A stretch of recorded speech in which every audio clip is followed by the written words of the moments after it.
Friends, this is Akanksha Singh. Welcome you on YouTube channel way to JRF। ये one liner question का जो part number है वो part number 3 है। इसके पहले 2 वीडियोज़ आ चुकी हैं, तो अगर वो अभी तक आपने नहीं देखी तो उनको भी ज़रूर देखिएगा। उन 2 वीडियो में हमने 42 क्वेश्चन तक कवर किया है। ये पार्ट 3 है, इसमें हम 43 क्वेश्चन से स्टार्ट करेंगे, क्वेश्चन नंबर 43 से। तो अगर वीडियो आपको अच्छी लगती है तो लाइक एंड शेयर ज़रूर कर दीजिएगा। बट अगर अभी तक आपने चैनल सब्सक्राइब नहीं किया है तो चैनल को भी सब्सक्राइब जरूर कर लीजिएगा, जिससे आपको नई आने वाली वीडियोस की नोटिफिकेशन टाइम टू टाइम मिलते रहें। तो हमारा next question number 43, question number क्या है? Wild silk is called age. एक सिल्क होता है जिसको हम बोलते हैं कल्टिवेटेड सिल्क, एक सिल्क होता है जिसको हम बोलते हैं वाइल्ड सिल्क। कल्टिवेटेड सिल्क जिसको कंट्रोल्ड इन्वायरमेंट में कल्टिवेट किया जाता है, जिसको हम बोलते हैं सेरीकल्चर, मीन्स जिसको एक कंट्रोल एनवायरनमेंट में ग्रो किया जाता है, कल्टिवेट किया जाता है, उसको हम बोलते हैं कल्टिवेटेड सिल्क। और ये दूसरा होता है वाइल्ड सिल्क, जहाँ पे कोई कंट्रोल एनवायरनमेंट नहीं होती हैं और जहाँ पे खुद से ही सिल्क वर्म ग्रो करके सिल्क को कल्टिवेट करते हैं, सिल्क जो बनाते हैं, तो उसको हम बोलते हैं वाइल्ड सिल्क। और वाइल्ड सिल्क को हम तुषार सिल्क या तुषाह सिल्क भी कहते हैं। तो ये कई बार पूछा गया है कि वाइल्ड सिल्क क्या होता है। तो वाइल्ड सिल्क जो है ये कोई भी कंट्रोल्ड इन्वायरमेंट में कल्टीवेट नहीं किया जाता है। ये जंगल में, क्योंकि वाइल्ड है ना, तो हम इसको बोल सकते हैं कि कहीं फॉरेस्ट है या कोई एरिया है जहाँ पे क्योंकि वाइल्ड सिल्क को जो सिल्क है वो मलबरी लीव्स पे ग्रो किया जाता है। मलबरी मीन्स जो सहतूत के पत्ते होते हैं। तो ऐसे कोई एरिया है जहाँ पे सहतूत है, वहाँ पे रेशम, ये वाइल्ड जो रेशम का जो कीड़ा है या हम बोलते हैं सिल्क वर्म है, वो अगर ग्रो कर गया, उसने वहाँ पे सिल्क को कल्टीवेट किया, तो उसको हम बोलते हैं वाइल्ड सिल्क। उसके बाद आता है eri silk is obtained from. Eri silk कहाँ से प्राप्त किया जाता है, कहाँ से ऑब्टेन किया जाता है? तो कैस्टर प्लांट से। कैस्टर को हिंदी में हम बोलते हैं अरंडी। तो जो कैस्टर प्लांट होता है, कैस्टर प्लांट की जो पत्तियाँ हैं उसमें से जो सिल्क ग्रो किया जाता है उसको हम बोलते हैं इरी सिल्क। और इरी सिल्क को जो ग्रो करता है वॉर्म, सिल्क वॉर्म, उसको हम बोलते हैं eri silk worm. Next question आता है कल्टिवेटेड और mulberry silk is obtained from. देखो, कल्टिवेटेड मीन्स जिसको कंट्रोल्ड इन्वायरमेंट में कल्टिवेट किया जाता है, और मलबरी लीव्स पे किया जाता है, मीन्स सहतूत की जो पत्तियाँ होती हैं उन पे किया जाता है, इसलिए इसको मलबरी सिल्क भी बोलते हैं। ये ऑब्टेन किया जाता है कहाँ से? Silk worm.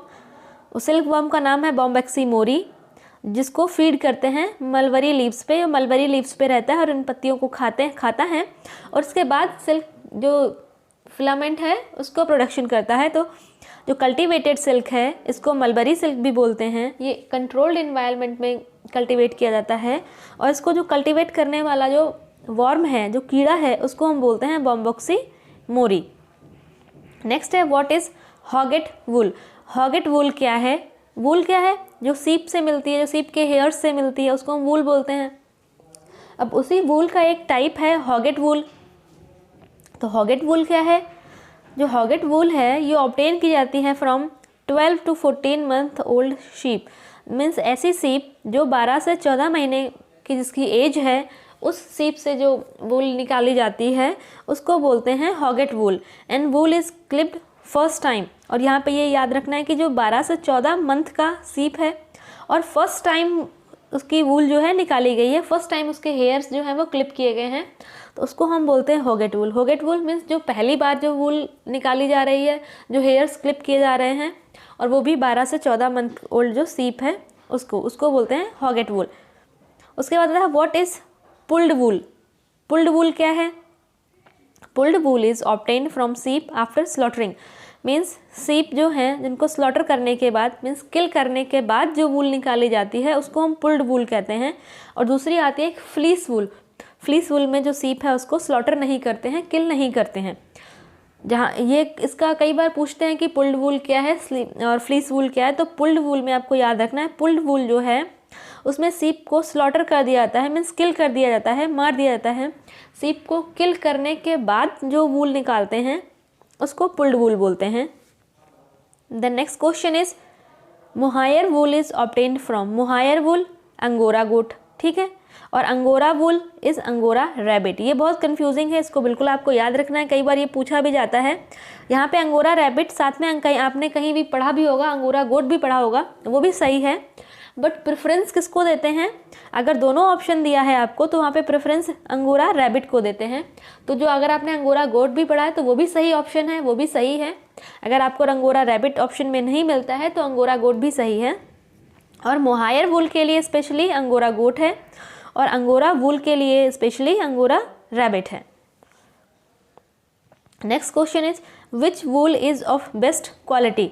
बेस्ट क्वालिटी की वूल कौन सी होती है? तो मेरिनो वूल। जो मेरिनो वूल होती है वो बेस्ट क्वालिटी वूल होती है। It has greatest crimps and scale. देखो लास्ट वीडियो में क्वेश्चन आपके लिए यही था कि क्रिम्प्स, नेचुरली क्रिम्प्स किस में पाए जाते हैं?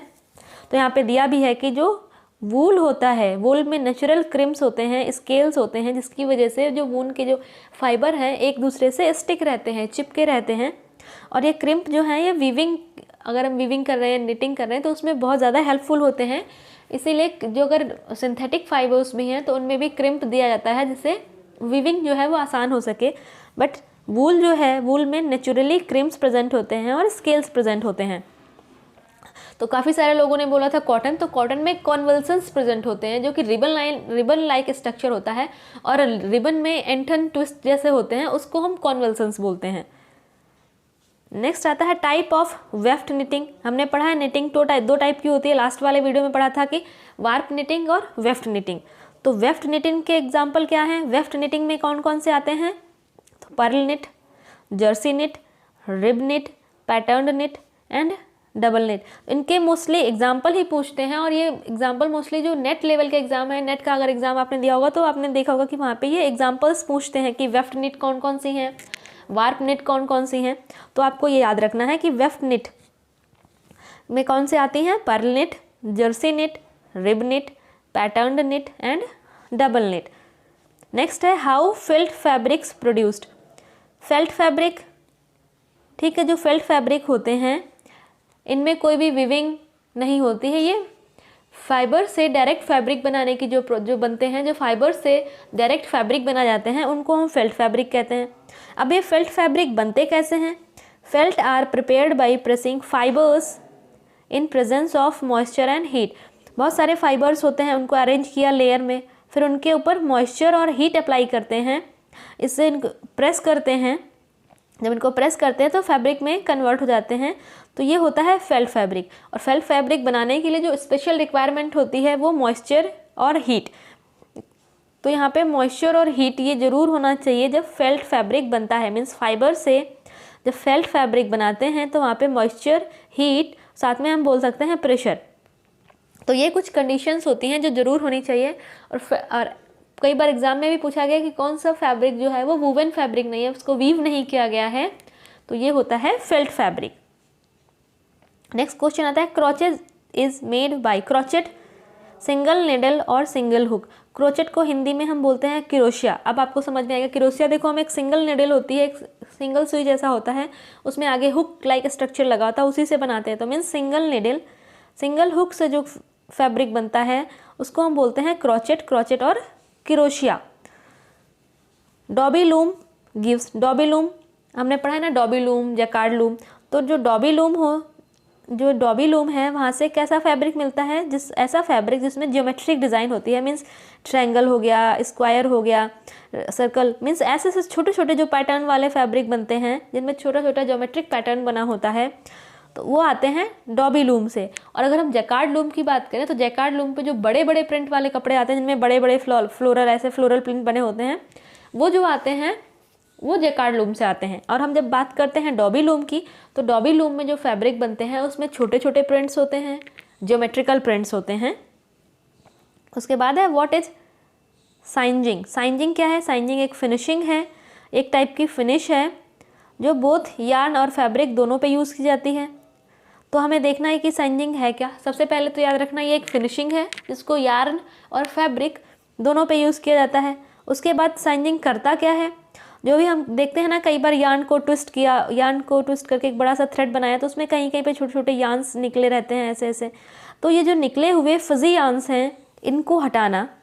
और कभी हमने देखा फैब्रिक है ठीक है, उसमें कहीं कहीं पे यार्न्स निकले हैं, तो ये जो फजी यार्न्स निकले रहते हैं उनको रिमूव करना, उनको हटाने की जो प्रोसेस है उसको साइंजिंग कहते हैं। और ये करते कैसे हैं? जो भी यान हैं, जो भी फिजी और लूज यान्स बचे हुए हैं, उनको बर्न करके जो सरफेस है, सरफेस पे इनको बहुत ज़्यादा गर्म रोलर्स के बीच से पास करते हैं, या फिर उनको हाई फ्लेम है, फ्लेम के ऊपर से पास करते हैं, तो जो भी छोटे छोटे फाइबर्स निकले हुए हैं क्लॉथ में वो जल जाते हैं। कभी आपने देखा होगा कि वुलन सर्दियों में मोस्टली अगर आपके घर में कभी आग जलती है सर्दियों के टाइम में कुछ, तो वहाँ पे हम देखते हैं ना कि कभी हाथ सेकते हैं या कुछ, तो अगर फैब्रिक पे हल्के हल्के से फिजी यान या फाइबर्स निकले हुए हैं तो वो जल के सिकुड़ के क्लॉथ में चिपक जाते हैं। तो वही प्रोसेस है। या फिर उनको जब जो भी हमारे पास यान है या फैब्रिक है उसको जब हाई टेम्परेचर पे ले जाते हैं तो वो यान जो फिजी यान्स थे वो जलने के बाद सिकुड़ के चिपक जाते हैं क्लॉथ से, फिर उसको अलग हटा देते हैं। तो ये प्रोसेस होती है साइंजिंग प्रोसेस। जो भी इसमें फिजी यान्स जो फैब्रिक पे निकले हैं या फाइबर पे हैं तो उनको साफ़ करना, रिमूव करना, इसको हम बोलते हैं साइंजिंग। नेक्स्ट प्रोसेस आता है what is cotton mercerisation. Means mercerisation क्या है? तो मर्सराइजेशन भी एक फिनिशिंग प्रोसेस है जो सिंपली कॉटन के लिए यूज़ की जाती है। वो किस लिए? कॉटन के लस्टर मीन्स चमक, उसकी स्ट्रेंथ और उसकी डाई एफिनिटी। डाई एफिनिटी को कई जगह पे एब्जॉर्प्शन भी लिखा होता है कि कॉटन के चमक को, उसकी मजबूती को और उसके एब्जॉर्प्शन को इम्प्रूव करने के लिए। जब एब्जॉर्प्शन इम्प्रूव होगा मीन्स कॉटन का जो रॉ फैब्रिक है वो वाइट और हल्का सा येलोइश कलर का होता है, उसको ट्रीट करेंगे तो उसमें चमक आएगी, इसकी स्ट्रेंथ मजबूत होगी और साथ में इसकी जो वाटर की एब्जॉर्प्शन पावर है वो भी इम्प्रूव होगी। क्योंकि जब वाटर की जब एब्जॉर्प्शन पावर इम्प्रूव होगी तभी तो कॉटन का जो फैब्रिक है वो डाई को अच्छे से एब्जॉर्ब करेगा। तो मर्सराइजेशन की तीन ही कैरेक्टरिस्टिक हैं, या तीन ही हम बोल सकते हैं कि तीन ही चीज़ें हैं जो मर्सराइजेशन की जो फिनिशिंग के द्वारा इम्प्रूव किए जाते हैं। वो क्या है? लस्टर मीन्स चमक, स्ट्रेंथ मीन्स मजबूती और dye affinity means absorption of cotton. Fabric is immersed in caustic soda solution at 18 degree centigrade. ये भी पूछा गया है कि मर्सराइजेशन में कौन सा केमिकल यूज़ करते हैं। तो जो कॉस्टिक सोडा है ये यूज़ किया जाता है मर्सराइजेशन में कॉस्टिक सोडा यूज़ किया जाता है, जिसमें कॉस्टिक सोडा में कॉटन को डिप करते हैं जिससे उसकी चमक, मजबूती और उसके जो एब्जॉर्प्शन पावर है वो इम्प्रूव होती है। नेक्स्ट है व्हाट इज़ कैलेंडरिंग। कैलेंडरिंग क्या है? कैलेंडरिंग भी एक फिनिशिंग प्रोसेस है। लाइक सिंपल सा जैसे हम प्रेस करते हैं ना, प्रेसिंग, जो घर पे कपड़े प्रेस करते हैं, सिमिलर सेम प्रोसेस है कैलेंडरिंग। प्रेस मतलब हम घर में एक एक कपड़े पे प्रेस करते हैं, मीन्स स्मॉल स्केल पे। कैलेंडरिंग मीन्स लार्ज स्केल पे, यहाँ पे बड़े बड़े रोलर्स लगे होते हैं और ये रोलर्स जो होते हैं उनमें हाई टेम्परेचर होता है और उन रोलर्स के बीच से फैब्रिक को पास करना। सिंपल सा काम यहाँ पे भी प्रेस का ही हो रहा है। मीन्स जब हम प्रेस करते हैं तो क्या होता है, कपड़े में साइन आती है और जो भी फिजी हेयर्स निकले होते हैं वो ख़त्म हो जाते हैं। तो यही सेम काम कैलेंडरिंग का भी है, स्मूथ अपीयरेंस देता है, ये भी एक फिनिश है। और फैब्रिक इज पास्ट या फिर कंप्रेस किया जाता है बिटवीन टू, मीन्स दो रोलर्स लगे होते हैं, एक रोलर ये हो गया, एक रोलर ये हो गया, इनके बीच से क्लॉथ को पास करते हैं या कंप्रेस करते हैं, जिससे इसमें ये जो है ये स्मूथ अपीयरेंस देता है। तो कैलेंडरिंग किस लिए होती है? स्मूथ अपीयरेंस के लिए। और मर्सराइजेशन किस लिए था? चमक देने के लिए। नेक्स्ट क्वेश्चन है व्हाट इज सैनफोराइजेशन। सैनफोराइजेशन जो है ये एंटी श्रिंकेज है, मीन्स कपड़े में जो सिकुड़न आती है ये सिकुड़न ना आए इसके लिए सैनफोराइजेशन ट्रीटमेंट किया जाता है या सैनफोराइजेशन फिनिशिंग की जाती है, जिससे कपड़ा जो है वो सिकुड़े ना। और ये स्पेशली कॉटन में किया जाता है क्योंकि कॉटन का जो क्लॉथ है या फैब्रिक की हम बात करें बहुत जल्दी सिकुड़ता है, तो इसीलिए जो स्टिफनिंग हो गया, सैनफोराइजेशन हो गया, ये सभी कॉटन में किया जाता है। और सैनफोराइजेशन स्पेशली होता है जिससे कॉटन या जो भी कपड़ा है वो सिकुड़े ना, श्रिंकेज ना हो। It is use to maintain the dimensional stability. जैसे ये फैब्रिक है, डायमेंशन मीन्स ये जो इसके कॉर्नर्स, ये जो लंबाई चौड़ाई है, ये डायमेंशन, जब कपड़ा सिकुड़ेगा तो ये ख़राब हो जाएगी। मीन्स यहाँ से सिकुड़ गया तो यहाँ पे इसकी विड्थ कम हो जाएगी, या यहाँ पे सिकुड़ गया तो लेंथ कम हो जाएगी। तो ये डायमेंशन जो है इसका ख़राब हो जाएगा। पता चले पहले स्क्वायर कपड़ा था, अभी वो सिकुड़ गया तो ऐसा हेक्सागोनल टाइप बन गया है। तो यही जो इसकी डायमेंशन है इसको ख़राब ना हो, ये सिकुड़े ना, इसी के लिए सैनफोराइजेशन ट्रीटमेंट किया जाता है, उसको हम बोलते हैं डायमेंशनल स्टेबिलिटी। नेक्स्ट क्वेश्चन आता है what is D sizing. D means होता है किसी भी चीज़ को रिमूव करना, और मीन्स यहाँ पे है D sizing means removal of starch from fabric. क्योंकि जब फैब्रिक बनाते हैं तो कपड़े पे जो फाइबर्स हम यूज़ कर रहे हैं उनमें कुछ ना कुछ स्टार्च लगा होता है जिसको पूरा साफ नहीं करते हैं at the stage of fibres. उसके बाद जब फैब्रिक बन जाता है तो फैब्रिक की जब ट्रीटमेंट होती है, उसकी क्लीनिंग होती है, तब सारा स्टार्च जो उसमें बचा हुआ है उसको निकालते हैं, और ये स्टार्च को निकालने की जो प्रोसेस है उसको डीसाइजिंग कहते हैं। What is scouring? Scouring means process of removing the natural impurities. जो नेचुरल इम्प्योरिटीज़ फाइबर्स में प्रेजेंट हैं, मीन्स फाइबर में जो नेचुरल इम्प्योरिटीज़ प्रेजेंट हैं, इन इम्प्योरिटीज़ को रिमूव करने के लिए जो प्रोसेस यूज की जाती है उसको कहते हैं स्काउरिंग। नेक्स्ट है colour fastness of fabric means. Colour fastness means ability of fabric to resist fading of colour, bleeding when worn, washed, rubbed and expose to heat and light. Means जब fabric को पहनते हैं या उसको जब धो रहे हैं या एक दूसरे से रब कर रहे हैं या धूप में सुखा रहे हैं तो उसका कलर ना जाए। जो कलर नहीं जाता है उसको हम बोलते हैं कलर फास्टनेस अच्छी है। तो कलर फास्टनेस का मतलब होता है जो भी फैब्रिक है उससे कलर ना जाए, that is colour fastness. And the next question is कि कौन सा इक्विपमेंट यूज़ किया जाता है जो बताता है कि कलर फास्टनेस अच्छी है या नहीं है। तो जो क्रॉक मीटर एक इक्विपमेंट है जो मेज़र करता है कि फैब्रिक में कलर फास्टनेस अच्छी है या नहीं है। ASTM स्टैंड्स फॉर, ASTM का फुल फॉर्म क्या है? American Society for Testing and Material, इसको बोलते हैं ASTM। Next question is who was the first person to produce dye. अगर आपको याद होगा तो ये क्वेश्चन सा TGT में भी आया था। Who was the first person to produce dye? William Henry Perkin. ये TGT या PGT में आया था, मीन्स TGT और PGT दोनों में एक सिंथेटिक डाई से रिलेटेड एक क्वेश्चन आया था। तो who was the first person to produce dye? William Henry Perkin. Next question is acid dyes are used for. जो एसिड डाइज होती हैं, यहाँ पे आप अगर कभी मतलब मुझे भी कन्फ्यूजन होती थी पहले कि एसिड डाई और बेसिक डाई कौन सी डाई किसके लिए यूज़ होती है। तो acid dyes are used for silk and wool. और यहाँ पे हमने भी पढ़ा है क्या, जो सिल्क और वूल हैं वो प्रोटीन से बने होते हैं, और हमने पढ़ा है कि प्रोटीन का जो आइसोइलेक्ट्रिक पॉइंट होता है या जो जहाँ पे वो कोगुलेट करते हैं वो एसिडिक टेम्परेचर में करते हैं। मीन्स प्रोटीन जो है वो एसिड में रिएक्ट करती है। तो सिंपल सी बात है, जो एसिडिक डाई है वो प्रोटीन, जब प्रोटीन से मिलेंगी तभी वो रिएक्शन करेंगी।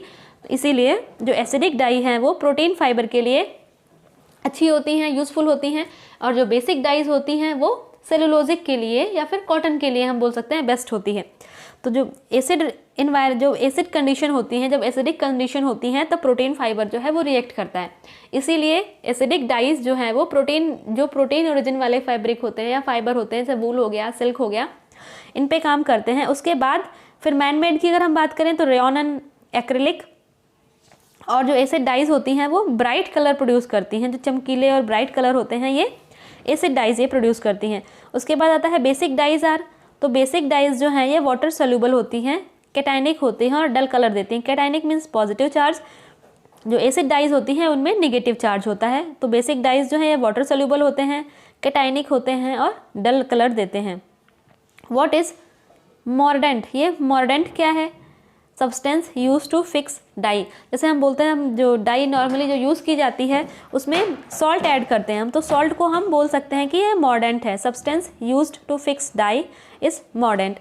Next question is direct dyes are used for dyeing cellulosic fibre. जो डायरेक्ट डाइज हैं वो किसके लिए यूज़ होती हैं? तो ये cellulosic fibre, direct means cellulosic means cotton. Cotton को डाई करने के लिए डायरेक्ट डाइज यूज़ की जाती हैं, बेसिक डाइज यूज़ की जाती हैं, और जो डायरेक्ट डाइज होती हैं ये वाटर सोल्यूबल भी होती हैं। Next question is azoic dye कौन सी हैं? Azoic dyes are also called. तो एजोइक डाइज को हम नेप्थॉल डाइज भी कहते हैं, एसिड डाइज भी कहते हैं, या डेवलप्ड डाइज भी कहते हैं।